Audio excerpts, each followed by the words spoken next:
Welcome back to the SmarkZ. The podcast. It's that time once again. It only took 15 minutes to get us started this time.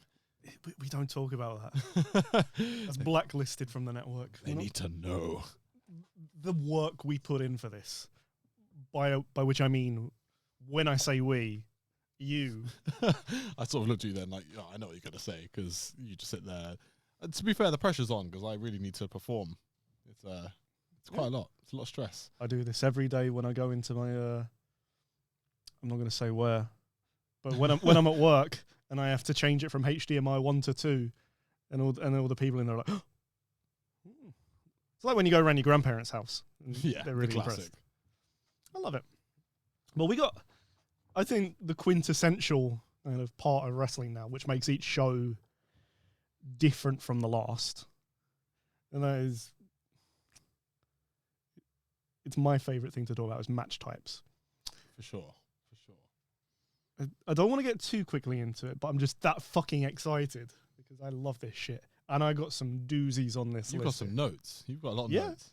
And in fairness, they're all absolutely massive, so you could probably read them upside down at this rate. Do you want to get started with me regaling you with a story about something I was watching yesterday that made me laugh? And actually, Stipulations is a quite relevant part, but so I'm watching 2012, the end of 2012, the introduction of the Shield. Mm-hmm. And aside from the whole CM Punk Shield thing going on, amongst all this, you've got the Cena AJ Lee Dolph Ziggler scandal, which is another one of those moments where almost like showing your mates anime and all that weird shit comes on. You're like, I swear it's not always like this. It's not always like this. I swear. My girlfriend Olivia is there, and there's this literal awkward, horrible, cringy drama happening in a wrestling ring, and she's looking at me like, what is this? And I'm like, I'm always doing the dishes, because I just leave some old episodes on. I just get all my shit. I'm just like harping this. I'm waiting to see the shit I actually here for. And I'm like, yeah, I'm sorry. Like, don't judge this. Don't judge Raw. I'm here for the Shield. I don't care about John Cena and AJ Lee. It's horrendous. But the main point was Vicky Guerrero.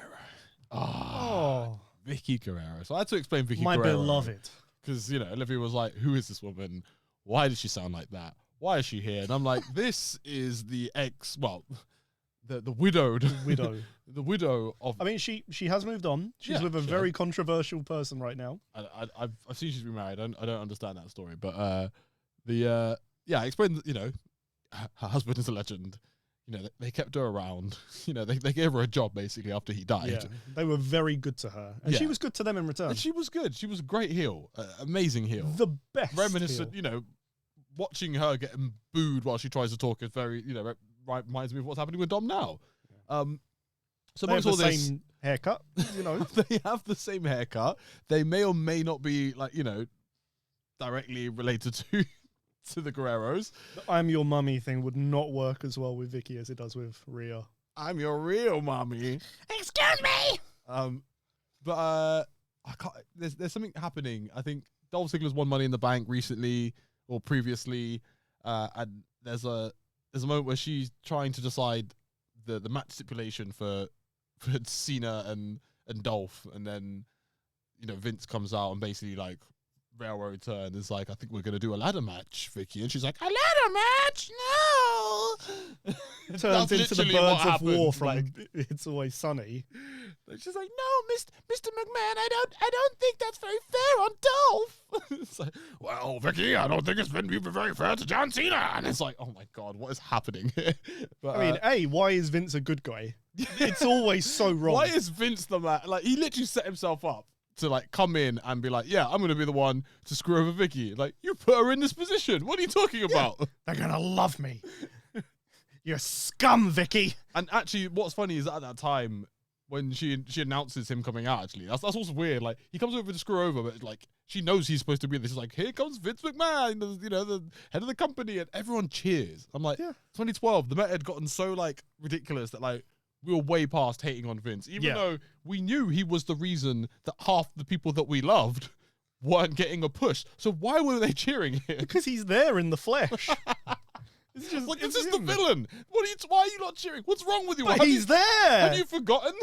Just because he's not on the screen every week. Do you not remember what happened after the allegations came out? And Stephanie was there like, thank you, Vince. And people in the crowd like, thank you, Vince. Thank you, Vince. Like they've been given the hush money as well. It's like it's actually it's a clause on your ticket. Like you must applaud the appearance. Cheer the devil himself. Yes. Do it. Or you will be, removed from the building. Yeah. This is as equal a crime as wearing an AEW shirt to the show. You can't do that shit. Oh my god. But what's funny is like one of the first match she stipulates is a no DQ contest, and in that very moment I sort of thought about no DQs, and I was like, I think they might be up there as one of the worst match stipulations. Yeah. For the longest time I thought they were good, but that's because they're the best match type in WWE games. Yes. You don't play a singles match, you play an Extreme Rules match. Yeah. KO on, DQ off. Yeah. But I want to F5 you until you can't get up again. And five, I want the game to special acknowledge moves. it. Sometimes you can get KO in one with that's what was hilarious. You could knock someone out in one F5. It's just like real life. Well, it's not now because everyone takes 20 finishing moves, but yeah, no DQ. I don't know if we're getting into it straight away, but yeah, no DQ. Like what happened with that? Because for the longest time, it was pretty much an excuse to make it like a hardcore match. But nowadays, it's just really just an excuse for someone to come in and interrupt the match, and we know they're coming because there's no DQ. yeah. Those matches are never extreme in the slightest, which is why they make sure they either call it a no DQ or a no holds barred match. You can use any hold. You can give him a noogie. You can give him the nipple cripple, whatever you want to do. But they don't. No, they don't. It just means that fucking Mason Ryan's going to come out 7 minutes into the match. Yeah, that's it. Like one person comes out and like maybe at like the beginning of the match, someone will have a chair. And then it goes away and it becomes a normal match again. I'm like, well, what's the point in the no disqualification? We all know what it is. It's just so they can have shenanigans. Yeah. And this is why I think there's a very important distinction between these matches all have the same rules and same logistics, but they're very different match types booking wise. And that is you got a no disqualification match, which is a hardcore match. The hardcore match is dead. It's a shit version of a hardcore match. Then you got no holds barred, which I forgot about actually. That was one I had. I was like, what even is a no holds barred? None of the holds are barred. But what does that mean? Like, what bars are hold? What holds are barred? I'm holding all the bars right now. Yeah. Give me a few more drinks. What holds? I guess holding someone till the count of 5. So what? Tajiri can actually do his finisher. It's tarantula, yeah. You can actually do a tarantula. I was about to say to completion, but I'm gonna Tajiri. But to be fair, because who in their right mind even plays this Tajiri in WWE like games, 2K games? How does it work? Because like, can you even make someone submit using the tarantula, or is it just like a little cutscene and then like? What, in the games? They're just injured afterwards. Is it one of those moves? Do you not remember this? Like certain moves actually, when you played the games, were weirdly disappointing because they just were like a little cutscene. But then it's like, oh, this isn't what I want it to be. Like it was totally a cutscene.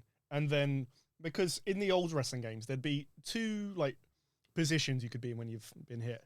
When you're on your back, you either have the starfish or you have the one where they're like, yeah. And it wasn't even that. It was a thingy. Which is so shit. That's how you know it's a bad move when in the games you don't even get a spread eagle. That again as well. The games will definitely get deeper to the games because like I've got like some deep repressed memories of putting hundreds of hours into all of the SmackDowns. From about the first SmackDown up into I think probably the first WWE. Was it not SmackDown vs. Raw before that?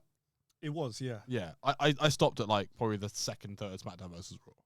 Okay. Because the third one's the one I've played the most out of ever. I still remember the worst creative wrestler in the world, which was me.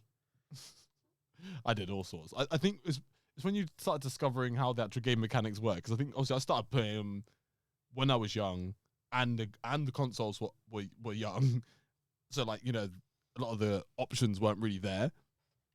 And then obviously I didn't really understand a lot of the options as well. Like the career mode went over my head on the first SmackDown game. I didn't understand it. But that's what I started to get a little bit. But like I don't know if you remember the skipping matches mechanic. You'd lose every time because I didn't know what I was doing. I didn't realize I had to be pressing a button. So I was just like waiting, and I was like,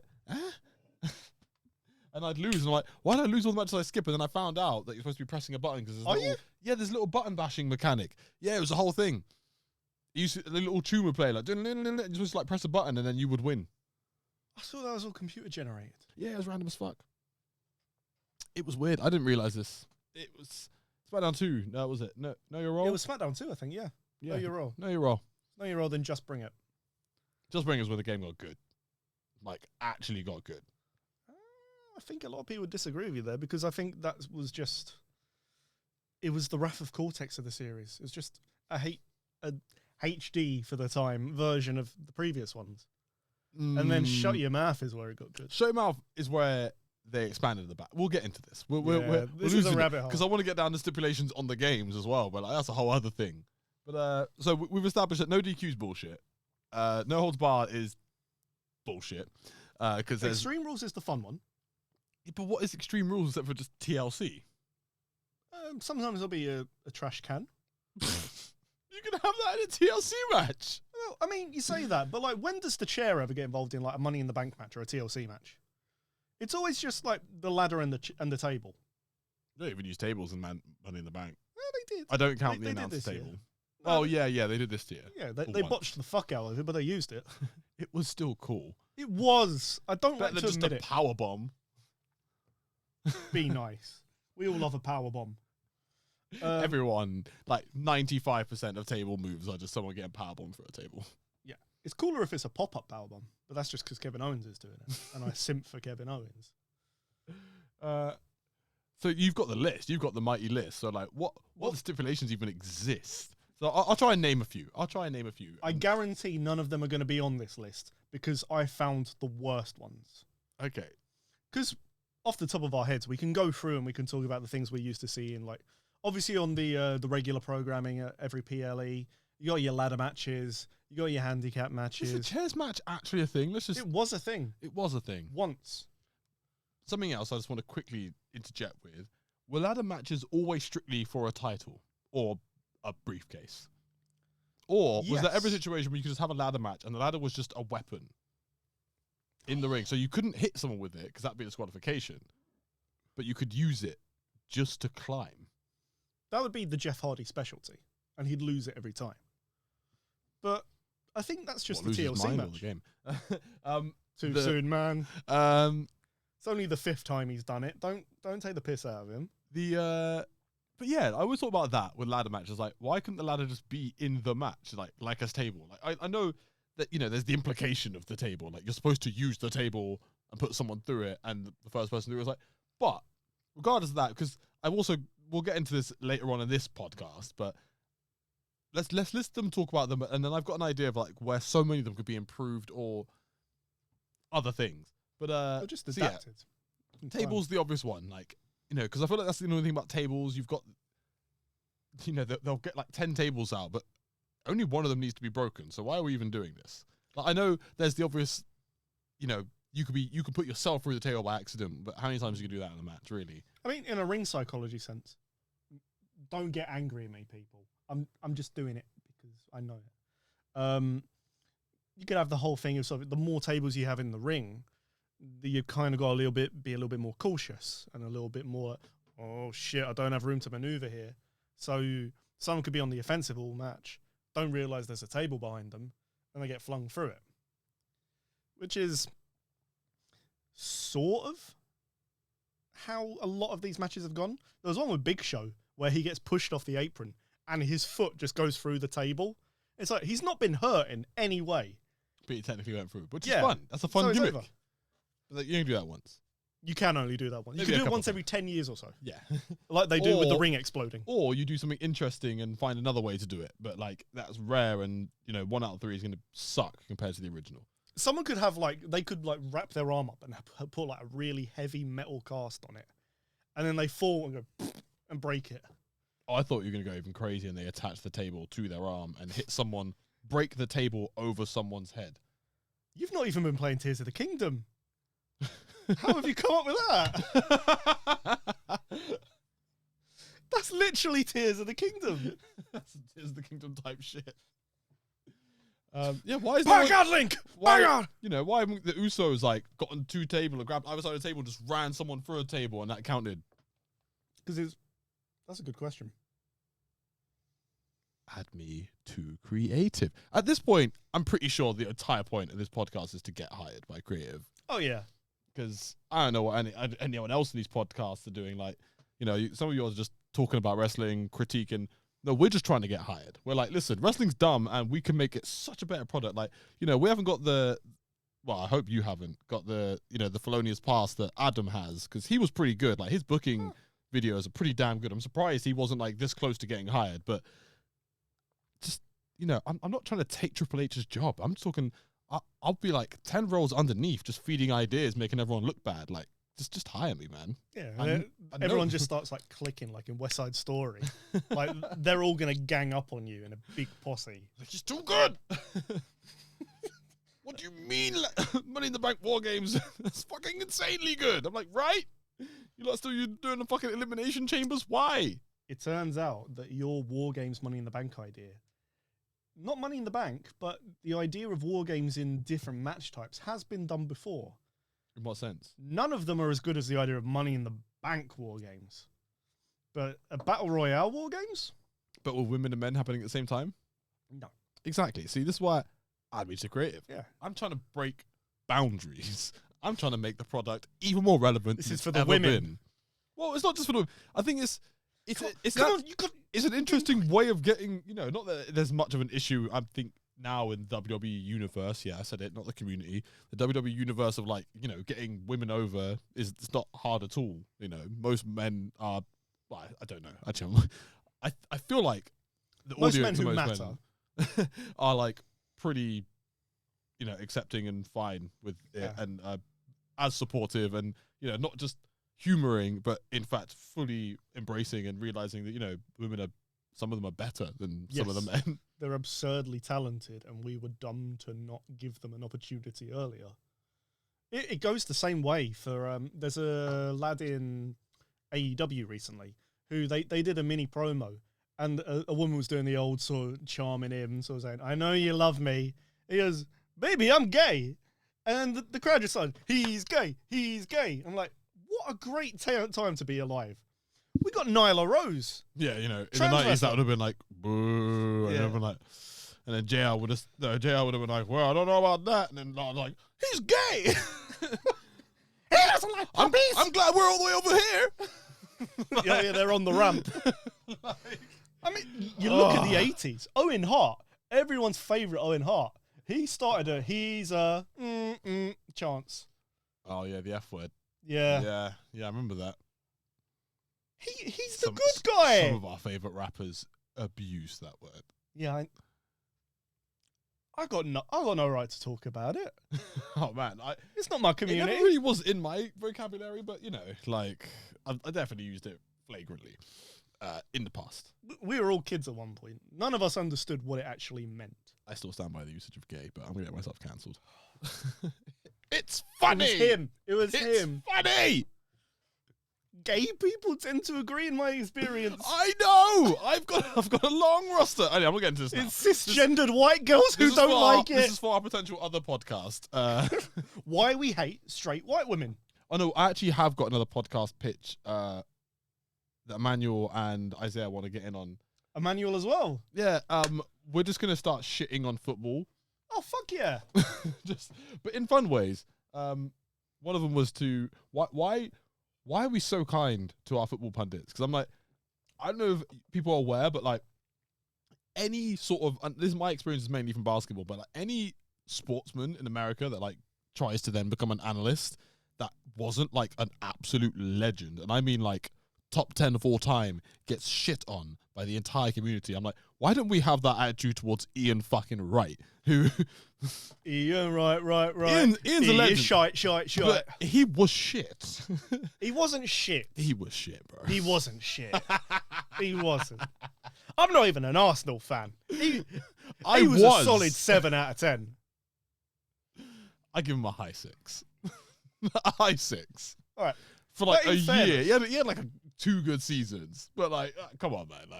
Like, my point being, we are so kind to these guys. We let them chat so much shit. And I'm like, bro, like, most of you couldn't go toe for toe with like most of the league now at your primes. Yeah.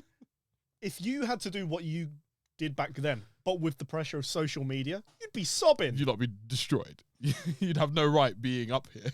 Maybe you do have no right being up here. Some 7-year-old kid calling you a little bitch because you missed the sitter. You'd be swinging. You'd be fighting everyone. But that'd be the premise. I don't know if anyone's on that and football, but yeah. Side podcast. We've teased it a couple of times, our knowledge of football. So I look forward to getting carried by Emmanuel and Isaiah. You can look forward to seeing Isaiah on this podcast soon.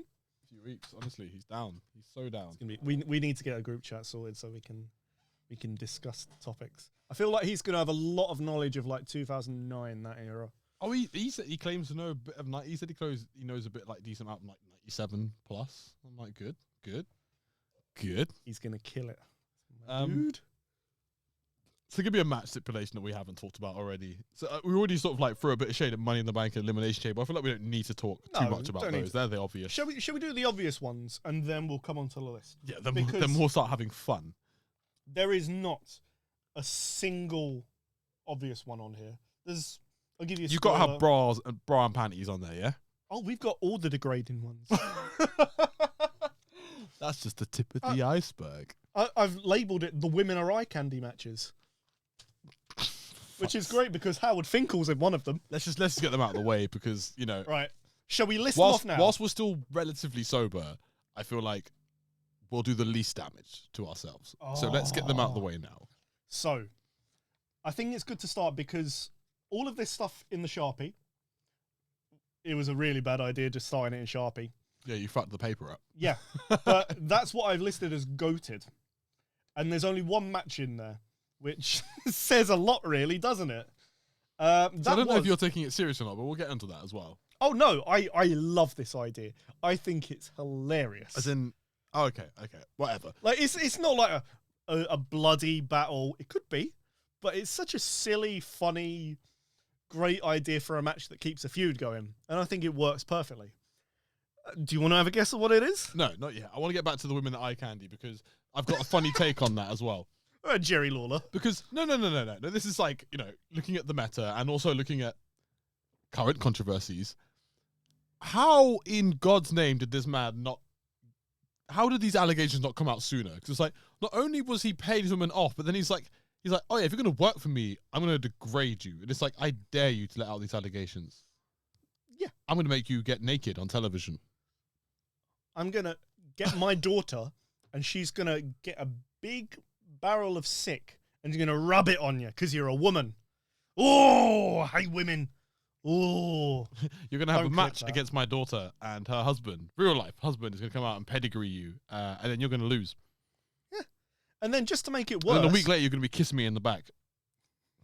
And then to make it worse, Triple H is going to get hit in the back with a chair. And then he's going to land with his cock in your face. And you're going to have your cunt in his. How does that sound? Mr. Mann, I'm not sure about this. That's such good shit. He just walks around the room strutting.